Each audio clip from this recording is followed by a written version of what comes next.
السلام علیکم ورحمۃ اللہ وبرکاتہ۔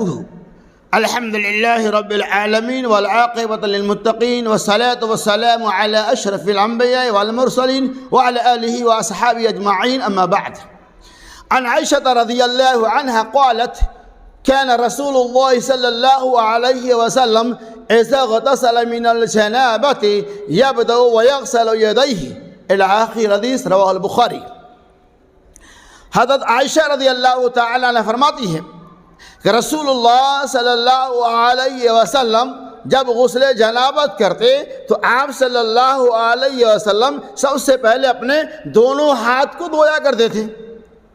اس کے بعد نبی صلی اللہ علیہ وسلم دائیں ہاتھ سے بائیں ہاتھ پہ پانی ڈالتے اور پھر بائیں ہاتھ سے شرمگاہ کو، یعنی اس حصے کو جہاں نجاست لگی ہوئی ہوتی تھی اس کو دھلا کرتے تھے۔ اس کے بعد نبی صلی اللہ علیہ وسلم عام نمازوں کی طرح سے وضو کرتے، یعنی جس طرح سے ہم اور آپ پنجگانہ نمازوں کے لیے وضو کرتے ہیں اسی طرح سے نبی صلی اللہ علیہ وسلم وضو کر لیا کرتے تھے۔ اس کے بعد آپ صلی اللہ علیہ وسلم اپنے ہاتھ کی انگلیوں سے بالوں کی جڑ کو تر کرتے تھے، یعنی بالوں کو بھگاتے تھے۔ پھر نبی صلی اللہ علیہ وسلم 3 لب پانی اپنے سر پہ ڈالا کرتے تھے۔ لب مطلب ایک مگہ ہے، چاگے، لوٹا، جو بھی سامان ہو، 3 بار اپنے سر پہ پانی ڈالتے ہیں۔ پھر پورے جسم کے پانی بہاتے، پھر دونوں پیر کو دھلا کرتے تھے۔ اس طرح سے نبی صلی اللہ علیہ وسلم غسل جنابت کیا کرتے تھے۔ اس حدیث سے کیا پتہ چلا کہ غسل جنابت کا یہ شرعی طریقہ ہے۔ ہمیں اور آپ کو اسی طرح سے غسل جنابت کا اہتمام کرنا چاہیے۔ غسل جنابت امت کا ایک ایسا مسئلہ ہے جس سے ہر کوئی وابستہ ہے، جس کی ضرورت ہر کس و ناقص کو بلوغت کے بعد پڑتی ہے۔ کوئی بھی انسان اس سے محفوظ نہیں، ہر انسان کو اس کی ضرورت پڑتی ہے۔ ہر انسان کو سیکھنا چاہیے کہ غسل جنابت کا کیا طریقہ ہے، لیکن ہمارا اس معاملے میں بڑے تساہلی کے ساتھ کام لیتے ہیں۔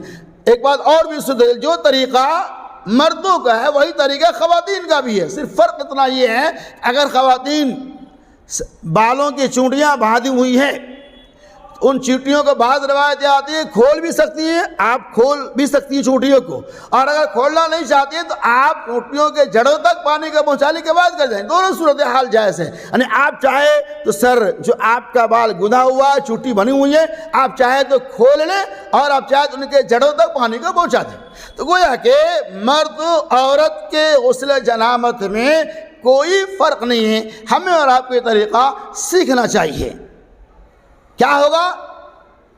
سنت کے اوپر عمل ہوگا۔ غسل تو آپ ایسے بھی کرتے ہیں، کبھی کبھار ایسا ہوتا ہے کہ ہمیں غسل جنابت کا طریقہ نہیں معلوم، ہم گئے اور غسل کرنا شروع کر دیتے ہیں، لیکن ہمیں اس کا ضابطہ نہیں معلوم، الٹا سیدھا جیسا چاہتے ہیں ویسا کرتے ہیں۔ اور کبھی ایسا ہوتا ہے کہ تساہلی اللہ پرواہی کی بنیاد پر طریقے کے مطابق غسل نہیں کرتے۔ لہذا اللہ تبارک و تعالی سے دعا گو کہ رب العالمین ہمیں سنت نبویہ کے مطابق غسل جنابت کا جو طریقہ بتلایا گیا ہے اس کے اوپر عمل کرنے کی توفیق رفیق عطا فرمائے۔ آمین۔ وآخر دعوانا ان الحمد للہ رب العالمین۔